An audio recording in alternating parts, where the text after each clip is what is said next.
Hey everyone, my name is Brittany and this is my icebreaker video.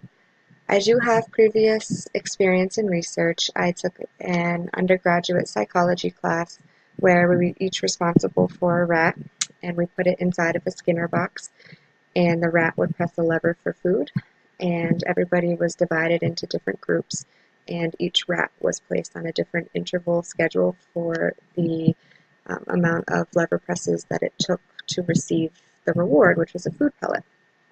It was pretty cool. Everybody then shared the data and we learned how operant conditioning affects us.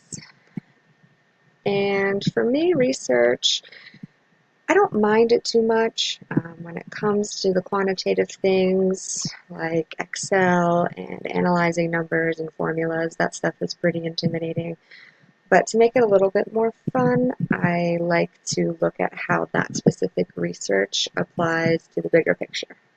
So, for instance, in my undergrad class and learning about operant conditioning and the different interval schedules with rewards, it taught us a lot about how and why people become addicted to gambling.